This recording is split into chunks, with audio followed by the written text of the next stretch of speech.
Hello students, मैं अजीज़ बहर आप सभी का अपना वाला यूट्यूब चैनल में स्वागत करता हूं। इस वीडियो से यूट्यूब से मेरी जो भी अर्निंग होगी या जो अर्निंग हो रही है उसका 10% गरीब बच्चों को फ्री एजुकेशन प्रोवाइड करने में किया जाएगा, तो सपोर्ट करते रहिए। तो आज हम 11th class physics chapter number 9 mechanical properties of solids का टॉपिक पढ़ेंगे, स्ट्रेस एंड स्ट्रेन। इस टॉपिक को मैं बहुत ही अच्छे से, बहुत ही ईजी वे में एक्सप्लेन करने वाला हूं, इसलिए इस वीडियो को पूरा देखिएगा। और अगर अभी तक आप लोगों ने हमारे चैनल को सब्सक्राइब नहीं किया है तो चैनल को सब्सक्राइब कर दीजिए, बेल आइकन को भी प्रेस कर दीजिएगा ताकि नए वीडियोस की नोटिफिकेशन आपको समय पर मिलते रहे। तो क्या है आज का हमारा टॉपिक? आज का हमारा टॉपिक है स्ट्रेस एंड स्ट्रेन। तो इसके पहले वाले टॉपिक में हमने पढ़ा था कि अगर हम किसी भी बॉडी है, कोई सॉलिड है, उस पर क्या अप्लाई करें? फोर्स। उस पर हम क्या अप्लाई करें? फोर्स। कि अगर ये हमारे पास मार्कर है, इस पर मैं क्या अप्लाई करता हूँ? फोर्स। और फोर्स अप्लाई करने के बाद भी अगर ये किस में रहे? स्टैटिक इक्विलिब्रियम में। ये सॉलिड किस में रहना चाहिए? स्टैटिक इक्विलिब्रियम में। ऐसा नहीं कि मैंने इस बोर्ड पर फोर्स अप्लाई किया और वो मोशन में आ जाए, मोशन में नहीं आना चाहिए। कैसा होना चाहिए? Static equilibrium. तो अगर ये बोर्ड किस में है? स्टैटिक इक्विलिब्रियम में है। तो अगर हम इस पर क्या करेंगे? फोर्स अप्लाई करेंगे तो इस पर में क्या आ जाएगा? डिफॉर्मेशन। कि ये मैंने मार्कर पर क्या अप्लाई किया? फोर्स। तो जब मैंने मार्कर पर फोर्स अप्लाई किया तो मार्कर में क्या आ जाएगा? डिफॉर्मेशन आ जाएगा। हो सकता है कि ये जो डिफॉर्मेशन हो कभी कम हो कभी ज़्यादा हो। वो किस पे डिपेंड करेगा? हमारे सॉलिड पर। उस सॉलिड का मटेरियल क्या है। कि अगर मेरे पास एक स्पंज है, क्या है मेरे पास? स्पंज। तो अगर मैं स्पंज पर फोर्स अप्लाई करूँगा तो उसमें तो बहुत ज़्यादा डिफॉर्मेशन आ जाएगा। लेकिन अगर इस मार्कर पर मैं फोर्स अप्लाई करूँ तो इसमें डिफॉर्मेशन तो आएगा, लेकिन वो नेकेड आई से हमें यूँ नॉर्मली दिखाई देगा क्या? वैसे तो हमें वो दिखाई नहीं देगा, लेकिन भले ही हमें नहीं दिखाई दे रहा, हमने इस मार्कर पर क्या अप्लाई किया? फोर्स। फोर्स की वजह से इसमें क्या आया? डिफॉर्मेशन। इसलिए उस फोर्स को हम क्या कहेंगे? Deforming force. उस फोर्स को हम क्या कहेंगे? Deforming force. तो हमने इस पर फोर्स अप्लाई किया तो इसमें चाहे हमें दिखाई दे या ना दे, लेकिन इसमें क्या आएगा? डिफॉर्मेशन तो आएगा ही। हो सकता है डिफॉर्मेशन इतना कम है कि वो नॉर्मली हमें दिखाई नहीं दे रहा है। तो वो डिफॉर्मेशन किस पे डिपेंड करेगा? Nature of the material and deforming force. कि हमने कितना फोर्स अप्लाई किया और किस पे अप्लाई किया, वो मटेरियल क्या है। ठीक है। अब जब हमने फोर्स अप्लाई किया, और अगर फोर्स अप्लाई करने के बाद वो सॉलिड किस में होना चाहिए? स्टैटिक इक्विलिब्रियम में। तो अगर स्टैटिक इक्विलिब्रियम में है और हमने डिफॉर्मिंग फोर्स अप्लाई किया तो उसमें क्या आ जाएगा? डिफॉर्मेशन आ जाएगा। और जब हम डिफॉर्मिंग फोर्स अप्लाई करेंगे, जब हम एक्सटर्नल डिफॉर्मिंग फोर्स अप्लाई करेंगे तो इस सॉलिड के अंदर, इस बॉडी के अंदर भी क्या आ जाएगा? एक रिस्टोरिंग फोर्स। इस बॉडी के अंदर क्या आएगा? एक रिस्टोरिंग फोर्स। जो रिस्टोरिंग फोर्स क्या करेगा? इसको अपनी इक्विलिब्रियम, जो पहले जिस शेप और साइज में था, पहले जिस कंडीशन में था, उसमें लाने की कोशिश करेगा। हम जितना भी इस पर डिफॉर्मिंग फोर्स अप्लाई करेंगे, हम जितना भी इस बोर्ड के ऊपर डिफॉर्मिंग फोर्स अप्लाई करेंगे, उतना ही उसी के equal in magnitude, equal in magnitude and opposite in direction क्या आ जाएगा? एक रिस्टोरिंग फोर्स। उस restoring force per unit area, इसके अंदर जो रिस्टोरिंग फोर्स आया है किसमें? In unit area. उस रिस्टोरिंग फोर्स को ही हमने क्या कहा है? स्ट्रेस। उस रिस्टोरिंग फोर्स को ही हमने क्या कहा? स्ट्रेस। कि हमने क्या कहा? कि हमने अप्लाई किया external force. External force apply किया तो उसमें क्या आ गया? Restoring force. उसके अंदर क्या आ गया? Restoring force. तो वो रिस्टोरिंग फोर्स सपोज करो इन एरिया। कितने एरिया में? कि ये मार्कर है, इस मार्कर का टोटल एरिया कितना है? ये बोर्ड है, सपोज करो ये बोर्ड पर जो हमने इस एरिया पर हमने क्या अप्लाई किया? फोर्स। कितना फोर्स अप्लाई किया? F force. हमने कितना फोर्स अप्लाई किया? F force. कितने एरिया में? ए एरिया में। ए एरिया में कितना फोर्स अप्लाई किया? एफ। तो ए के मल्टीप्लाई में कितना है? यहाँ पे मैंने क्या लिखा है? Magnitude of force. Vector sign लगाया है क्या? नहीं, वेक्टर साइन नहीं लगा। इसका मतलब ये क्या है? Magnitude of force. तो ए एरिया में फोर्स का मैग्नीट्यूड कितना है? एफ। तो ए की मल्टीप्लाई में कुछ नहीं लिखा है, मतलब कितना है? 1। तो वन एरिया में फोर्स कितना हो जाएगा? ए यहाँ पर मल्टीप्लाई में है, इक्वल टू के उधर जाकर डिवाइड में। ए यहाँ पर 1 के मल्टीप्लाई में, इक्वल टू के उधर जाकर डिवाइड में। तो हमारे पास 1 एरिया में फोर्स कितना आ जाएगा? एफ अपॉन ए। 1 को ही हम क्या कह सकते हैं? Unit area. 1 को ही हम क्या कह सकते हैं? Unit area. 1 को हम बोल सकते हैं यूनिट। तो यूनिट एरिया में रिस्टोरिंग फोर्स कितना रहेगा? F upon A, the magnitude of restoring force. कि हमने एक्सटर्नल फोर्स अप्लाई किया तो उसमें क्या है? Restoring force. हमने कितने एरिया पर फोर्स अप्लाई किया? ए एरिया पर। उसका मैग्नीट्यूड कितना है? एफ। तो यूनिट एरिया, वन एरिया में कितना फोर्स होगा, ए इधर मल्टीप्लाई में था उधर जाकर डिवाइड में, तो एफ अपॉन ए। तो ये जो यूनिट एरिया है, यूनिट एरिया में मैग्नीट्यूड ऑफ फोर्स कितना है, एफ अपॉन ए। और ये जो यूनिट एरिया में रिस्टोरिंग फोर्स है, इसी को हमने क्या कहा है, स्ट्रेस। इसी को हमने क्या कहा है, स्ट्रेस। तो stress is equal to F upon A, force per unit area. Force per unit area is called stress. कौन सा फोर्स, रिस्टोरिंग फोर्स। कौन सा, रिस्टोरिंग फोर्स। क्या हमने फोर्स अप्लाई किया, उसके अंदर एक और रिस्टोरिंग फोर्स अप्लाई हो गया, जनरेट हुआ, तो वो जो force, restoring force per unit area is called stress. अब यहाँ से अगर मुझे इसकी एसआई यूनिट निकालनी है, तो what is the SI unit of force, SI unit of force is Newton. What is the SI unit of area, area की एसआई यूनिट क्या होती है, मीटर स्क्वायर। एरिया की एसआई यूनिट क्या होती है, मीटर स्क्वायर। तो स्ट्रेस की एसआई यूनिट क्या हो गई, न्यूटन पर मीटर स्क्वायर। क्या हो गई, न्यूटन पर मीटर स्क्वायर। या इसी को हम m की पावर कितनी है, 2 ऊपर ले जाएंगे तो पावर कितनी हो जाएगी, -2। पावर का साइन चेंज होगा कब, जब न्यूमरेटर से डिनोमीटर में और डिनोमीटर से न्यूमरेटर में ले जाते हैं। तो ये इसी को हम क्या लिख सकते हैं, न्यूटन मीटर -2, ये लिख सकते हैं क्या। तो ऐसा unit of stress is Newton पर मीटर स्क्वायर, या यही ऐसा यूनिट क्या होती है, पास्कल। और उसको हम किससे रिप्रेजेंट करते हैं, PA। द ऐसा unit of stress is Newton पर मीटर स्क्वायर और पास्कल। अब अगर इसका हमें क्या निकालना है, डायमेंशनल फॉर्मूला। तो डायमेंशनल फॉर्मूला अगर निकालना है तो न्यूटन का डायमेंशनल फॉर्मूला क्या होता है, न्यूटन मतलब फोर्स, फोर्स का डायमेंशनल फॉर्मूला क्या होता है, ML_T-2। और ये क्या है, एरिया, एरिया क्या है, मीटर मतलब लेंथ, तो यहाँ मैंने लिख दिया लेंथ। उसका क्या है, स्क्वायर, तो यहाँ पे मैंने लगा दिया स्क्वायर। मीटर मतलब मीटर में किसको मेजर करेंगे, लेंथ को, तो मीटर की स्पेस पर मैंने लिख दिया L। एरिया क्या होता है, लेंथ इनटू ब्रेथ, यही होता है ना। तो यहाँ ए की स्पेस पर मैंने क्या लिख दिया, L²। तो क्या होगा, इस L से L की एक पावर कम हो जाएगी, तो L की पावर कितनी बची, 1। और ये पावर 1 जब इस L को ऊपर ले जाएंगे तो पावर कितनी हो जाएगी, -1। तो वैल्यू क्या आ जाएगी, ML-1T-2। The dimensional formula of stress is ML-1T-2। क्या है इसकी डायमेंशन, इसकी डायमेंशन है ML-1T-2। इतना क्लियर है। अब जो स्ट्रेस है वो इस बात पे डिपेंड करेगा, इसको हमने 3 कैटेगरीज में डिवाइड किया है, वो इस बात पे डिपेंड करेगा कि हमने फोर्स किस टाइप से अप्लाई किया है। हम जो भी फोर्स अप्लाई करेंगे उसके अकॉर्डिंग उसमें क्या आएगा, रिस्टोरिंग फोर्स। और restoring force per unit area ही हमने क्या कहा है, उसी को हमने क्या कहा है, उसी को हमने कहा है स्ट्रेस। अब मैंने क्या कहा कि अगर हमारे पास कोई ऑब्जेक्ट है, कोई सॉलिड है, उस पर हमने क्या अप्लाई किया, फोर्स अप्लाई किया, फोर्स अप्लाई किया, तो उसमें क्या आएगा, स्ट्रेस आ जाएगा, रिस्टोरिंग फोर्स। और restoring force per unit area को ही हमने क्या कहा है, उसी को कहा है हमने स्ट्रेस। तो अब अगर हमारे पास एक सॉलिड है, सपोज करो एक सॉलिड सिलेंडर है, हमने कंसिडर कर लिया हमारे पास क्या है, एक सॉलिड सिलेंडर। इसकी ये जो लेंथ है, ये लेंथ हमने कंसिडर कर ली कितनी है, L। इसकी लेंथ हमने कितनी कंसिडर कर ली, L। इसकी लेंथ के अलोंग, इसकी लेंथ के अलोंग इस पर हमने क्या लगाया, फोर्स लगाया। Magnitude of force is F, कि ये हमारे पास क्या है, ये एक सिलेंडर है, इसकी लेंथ, ये लेंथ है, तो लेंथ के अलोंग किस डायरेक्शन में लगाया, लेंथ के अलोंग, या यूँ बोल सकते हैं हम कि ये इसका क्या है, क्रॉस सेक्शन एरिया।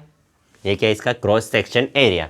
तो क्रॉस सेक्शन के कैसे, परपेंडिकुलर, इस क्रॉस सेक्शन के कैसे लगाया फोर्स, परपेंडिकुलर। तो अगर इसके क्रॉस सेक्शन, इसका जो डायमीटर है, इसके परपेंडिकुलर अगर हम कोई फोर्स लगाएंगे, क्रॉस सेक्शन, ये इसका क्रॉस सेक्शन और इस डायरेक्शन में फोर्स, तो वो ये क्रॉस सेक्शन के, तो ये जो फोर्स है ये कैसा है, परपेंडिकुलर, हमने इस डायरेक्शन में फोर्स लगाया। और डायमीटर इस डायरेक्शन में, इसकी जो थिकनेस है, थिकनेस इस डायरेक्शन में है, तो इसके क्रॉस सेक्शन थिकनेस के परपेंडिकुलर अगर हमने कोई फोर्स लगाया, 2 फोर्स लगाया, एक फोर्स ऊपर लगाया, एक फोर्स नीचे लगाया, तो हम इसको क्या करेंगे, स्ट्रेच करेंगे। इसको हम खींच रहे हैं, तो इसको अगर हम खींचे या फिर इसको क्या कर दे, हम कंप्रेस कर दे, कि एक फोर्स इस डायरेक्शन में लगा, एक फोर्स इस डायरेक्शन में, इसको हम क्या करें, कंप्रेस भी कर सकते हैं या खींच भी सकते हैं। तो अगर हमने कंप्रेस किया या इसको खींचा, तब इसमें जो रिस्टोरिंग फोर्स आएगा उस टाइम पर, इसमें जो रिस्टोरिंग फोर्स आएगा उस रिस्टोरिंग फोर्स को हम क्या कहेंगे, लॉन्गिट्यूडिनल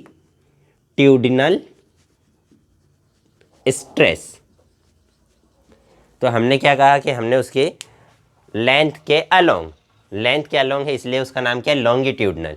लेंथ के अलोंग या यूँ कहे इसका ये जो डायमीटर है, डायमीटर के परपेंडिकुलर अगर हम फोर्स लगाएंगे तो हमने जब फोर्स लगाया तो उसके अंदर क्या आएगा, उसके अंदर क्या आएगा, उसके अंदर आएगा, बोलो जल्दी से, उसके अंदर आएगा रिस्टोरिंग फोर्स। तो उस समय उसके अंदर जो रिस्टोरिंग फोर्स आया वो restoring force per unit area, in this condition restoring force per unit area is called longitudinal stress. जो रिस्टोरिंग फोर्स है इसको क्या बोल दिया हमने, लॉन्गिट्यूडनल स्ट्रेस। स्ट्रेस तो इनिशियली ओरिजिनल लेंथ कितनी थी इसकी, एल। अब जब हमने फोर्स लगाया तो हो सकता है उसकी लेंथ कुछ चेंज हो जाए, हमने कंसिडर कर लिया लेंथ चेंज होके कितनी हो गई, एल हो गई। लेंथ चेंज होके कितनी हो गई, लेंथ चेंज होके हो गई कितनी, एल।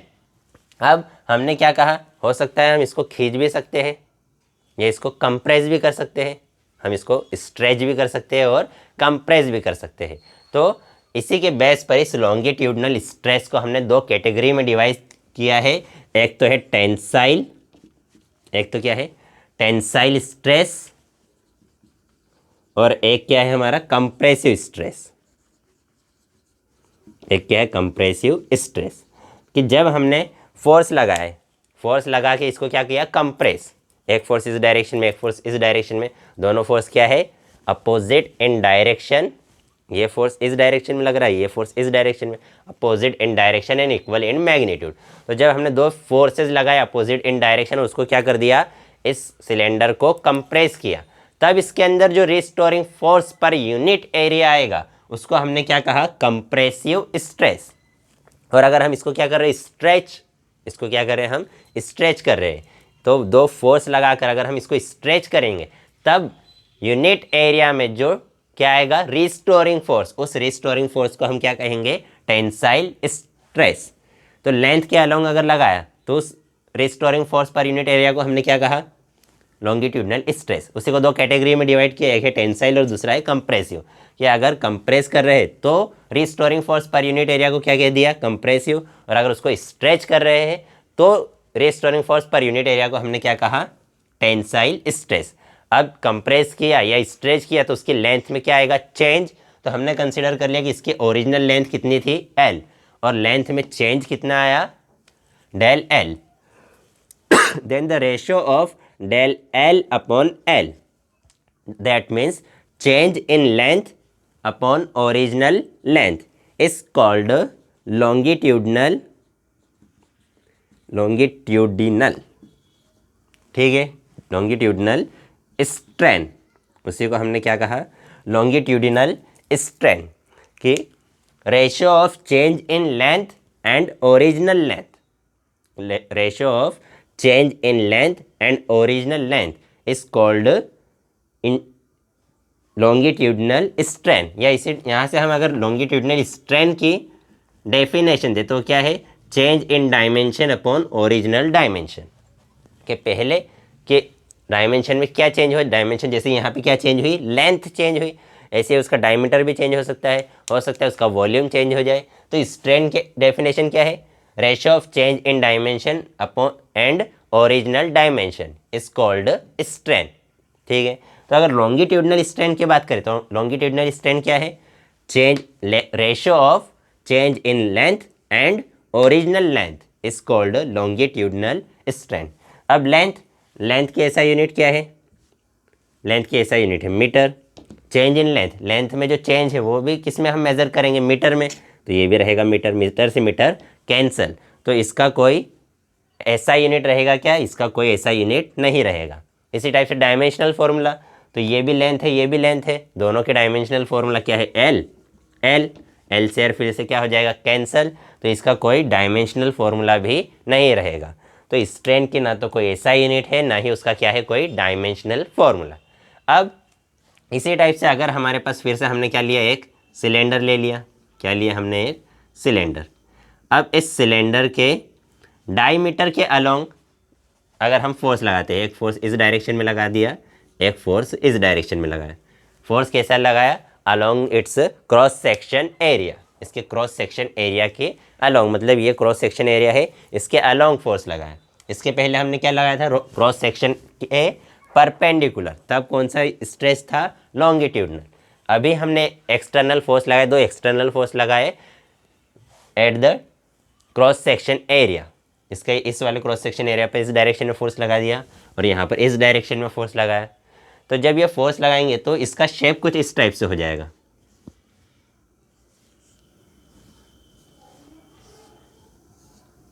इस टाइप से हो जाएगा क्या, ये इसको हम थोड़ा सा इधर स्ट्रेच करेंगे, इसको थोड़ा सा इधर स्ट्रेच करेंगे तो इस टाइप से हो जाएगा। तो हमने फोर्स किस डायरेक्शन में लगाया, along its cross section area, उसके क्रॉस सेक्शन एरिया के अलोंग। तो इसकी जो ये दो फेस है, ये वाला फेस और ये वाला फेस, इन दोनों में क्या होगा, रिलेटिव डिस्प्लेसमेंट, कि इन दोनों के बीच में ये इतना क्या हो गया, रिलेटिव डिस्प्लेसमेंट, वो हमने कितना कंसिडर कर लिया, डेल एक्स। और इसकी ये जो लेंथ है, ये लेंथ कितनी है, ये है एल। तो हमने यहाँ पर इस डायरेक्शन में फोर्स लगाया, यहाँ पर इस डायरेक्शन में फोर्स लगाया, तो इनके दोनों जो फेस है, ये वाला फेस और ये फेस, इन दोनों फेस के बीच में क्या हुआ, रिलेटिव डिस्प्लेसमेंट कितना हुआ, डेल एक्स। दोनों पहले सेम फेस में थे, दोनों क्या थे, सेम फेस में। अब दोनों के बीच में क्या आ गया, रिलेटिव डिस्प्लेसमेंट कितना आया, डेल एक्स। और एंगुलर डिस्प्लेसमेंट, एंगल कितना चेंज हुआ, एक्स थीटा। हमने कंसिडर कर लिया कि ये जो इन दोनों के बीच में एंगल चेंज हुआ है, एंगुलर डिस्प्लेसमेंट जो हुआ है वो कितना हुआ है, थीटा। कि ये पहले बिल्कुल ऐसा था, अब ऐसा हो गया, तो इतना क्या हुआ इसमें, एंगुलर डिस्प्लेसमेंट। एंगुलर डिस्प्लेसमेंट कितना हुआ, थीटा। तो इस टाइम इसमें जो रिस्टोरिंग फोर्स आएगा, इस टाइम इसमें जो रिस्टोरिंग फोर्स आएगा पर unit area, restoring force per unit area is called, क्या कहेंगे उसको, उसको हम कहेंगे टेंसाइल स्ट्रेस। उसको हम क्या कहेंगे, टेंसाइल नहीं, टेंसाइल नहीं, टेंसाइल तो ये हो गया, इसे हम कहेंगे टेंजेंशियल, इसे हम क्या कहेंगे, टेंजेंशियल स्ट्रेस। तो restoring force per unit area when we apply the force along its cross section area, या यूँ कहे उसके क्रॉस सेक्शन एरिया की डायरेक्शन में, तब इसमें जो restoring force per unit area, restoring force per unit area is called tangential stress. ठीक है, इस कंडीशन में जो रिस्टोरिंग फोर्स रहेगा उसे हम क्या कहेंगे, टेंजेंशियल स्ट्रेस। क्यों, क्योंकि इसके डायमीटर के टेंजेंट, उस पर हमने क्या किया, टेंजेंट के अलोंग की, ये इसका डायमीटर है, इस डायरेक्शन में अगर फोर्स लगाया तो ये इसका क्या बन जाएगा, टेंजेंट के। हमने क्या ड्रॉ कर दिया, यहाँ पर एक टेंजेंट ड्रॉ कर दिया। तो टेंजेंट के अलोंग अगर डायमीटर पर हम टेंजेंट ड्रॉ किया तो उस डायरेक्शन में हमने फोर्स लगाया, इसलिए उस फोर्स को हमने क्या कहा, रिस्टोरिंग फोर्स जो जनरेट हुआ उसके क्या कहा हमने, टेंजेंशियल स्ट्रेस। और रिस्टोरिंग फोर्स कैसा है, पर यूनिट एरिया। ठीक है, अब यहाँ पर जो रिस्टोरिंग फोर्स स्ट्रेस है वो किसके इक्वल रहेगा, वो इक्वल रहेगा डेल एक्स अपॉन एल। वो किसके इक्वल रहेगा, डेल एक्स नहीं, ये तो क्या आ गया, वो तो स्ट्रेन की बात, इसको छोड़ो चलो। तो इसको हमने क्या कहा, टेंजेंशियल स्ट्रेस, क्या कहा इसे हम, टेंजेंशियल स्ट्रेस, या इसी को हम कंप्रेसिव स्ट्रेस भी, या शेयरिंग स्ट्रेस, क्या कहेंगे इसे हम, sharing stress. It is also called sharing stress. इतना क्लियर है। अब यहीं पर डेल एक्स अपॉन एल, इसको हम कहेंगे टेंजेंशियल स्ट्रेन। इसे क्या कहेंगे हम, टेंजेंशियल स्ट्रेन। क्या है del x, relative displacement between two faces, and L is original length. तो रेशो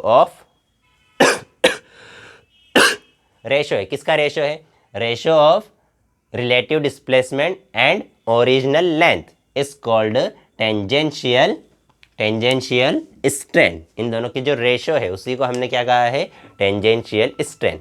अब देखो यहाँ से अगर इसको मैं अगर एक ट्राइंगल कंसिडर कर लूँ, ठीक है, इसको मैं नाम दे देता हूँ ए बी और इस पॉइंट को नाम दे देते हैं सी। तो ये जो ट्राइंगल है ए बी सी, यहाँ से अगर मुझे किसकी वैल्यू निकालनी है, टेन थीटा की वैल्यू, किसकी वैल्यू निकालनी है, टेन थीटा। तो tan theta is equal to क्या होता है, क्या होता है जल्दी से बताओ, 10th क्लास में पढ़ा होगा ना, perpendicular upon base. Tan theta का फॉर्मूला क्या होता है, परपेंडिकुलर अपॉन बेस। तो ये थीटा है, थीटा के सामने वाली साइड क्या होती है, परपेंडिकुलर। परपेंडिकुलर ऐसा नहीं है कि जो खड़ी लाइन है वो परपेंडिकुलर, थीटा के सामने जो भी साइड रहेगी वो साइड क्या रहेगी, परपेंडिकुलर। तो थीटा के सामने कौन सी साइड है, ये वाली साइड है थीटा के सामने, ये थीटा के सामने साइड है, तो परपेंडिकुलर क्या है, डेल एक्स अपॉन बेस। तो बेस कौन सा होता है, एक तो ये जो 90 डिग्री है, 90 डिग्री के सामने वाली साइड क्या होती है, हाइपोटेनियस। 90 डिग्री के सामने वाली साइड क्या होती है, हाइपोटेनियस। तो परपेंडिकुलर हो गया, हाइपोटेनियस हो गया, बचा कौन, अब बचा बेस। तो ये जो ए बी है, ए बी क्या है हमारा, बेस, और उसकी लेंथ कितनी है, उसकी लेंथ है एल। ये बेस की लेंथ कितनी है, एल, तो यहाँ हमने लिख दिया एल। इसका मतलब डेल एक्स अपॉन एल किसके इक्वल होता है, टेन थीटा के इक्वल। तो यहीं पर हम क्या लिख सकते हैं, टेन थीटा लिख सकते हैं कि जो टेंजेंशियल स्ट्रेन है वो किसके इक्वल है, डेल एक्स अपॉन एल, और इसी को हम क्या लिख सकते हैं, tan theta. If theta is very small, if theta is very small then tan theta will be approximate equal to theta. अगर थीटा की वैल्यू कितनी है, बहुत छोटी है, सपोज करो थीटा की वैल्यू 1 डिग्री है, थीटा इज एंगल, तो इस एंगल की value 1 degree, 2 degree, 3 degree, 4 degree, 5 degree, 6 degree, 7 degree, 8 degree. अगर थीटा की वैल्यू बहुत छोटी है तो जैसे 10 5 डिग्री ले, अगर हम तो 10 5 डिग्री अप्रोक्सीमेट किसके इक्वल होता है, 5 के इक्वल। अगर हम 10 3 डिग्री ले तो 10 3 डिग्री अप्रोक्सीमेट किसके इक्वल होता है, 3 के इक्वल। तो if theta is very small तो tan theta is approximate equal to theta. तो अगर थीटा बहुत छोटा है तो ये टेन थीटा अप्रोक्सीमेट किसके इक्वल हो जाएगा, थीटा के इक्वल। तो हमने बात कर ली किसके बारे में, लॉन्गिट्यूडनल स्ट्रेस, टेंजेंशियल स्ट्रेस। अब इसके बाद हमारे पास आएगा वॉल्यूम स्ट्रेस। किसकी बात करेंगे हम, वॉल्यूम स्ट्रेस। क्या, सपोज करो हमारे पास क्या है, एक सॉलिड है, ठीक है, हमारे पास क्या है, एक सॉलिड स्फेयर है। उस स्फेयर को हमने किस में रख दिया, फ्लूइड में, ठीक है, ये एक फ्लूइड है।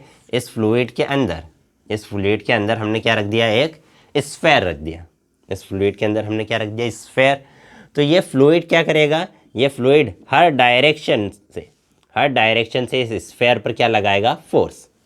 ये फ्लूइड के अंदर हमने क्या रख दिया, फ्लूइड मतलब जो फ्लो हो सकता है, वो लिक्विड हो या गैस, दोनों को हमने क्या कहा है, फ्लूइड। फ्लूइड की डेफिनेशन 9th क्लास में पढ़ी है, जिसका एक फिक्स शेप ना हो और जो क्या हो सकता है, फ्लो, उसको क्या कहा है, फ्लूइड। तो सपोज करो हमने वाटर में रख दिया, तो वाटर के अंदर अगर इसे रखा है तो वाटर क्या करेगा, ये फ्लूइड क्या करेगा, इस पर फोर्स अप्लाई करेगा, हर डायरेक्शन से इक्वल इन मैग्नीट्यूड, सभी जगह से सेम फोर्स लगाएगा। तो फोर्स क्या कर देगा, इस स्फेयर का वॉल्यूम कम कर देगा। वो क्या करेगा, इसका वॉल्यूम, इसका साइज थोड़ा सा कम कर देगा। इसके शेप में कोई चेंज आएगा क्या, इसके शेप में कोई चेंज नहीं आएगा। अगर वो स्फेयर है तो स्फेयर ही रहेगा, ऐसा नहीं है कि स्फेयर से वो ट्राइंगल बन जाएगा, क्योंकि सभी जगह से सेम फोर्स अप्लाई हो रहा है। तो सिर्फ उसका क्या होगा, साइज छोटा हो जाएगा। तो इसका सिर्फ साइज छोटा होगा, लेकिन शेप में कोई चेंज नहीं होगा।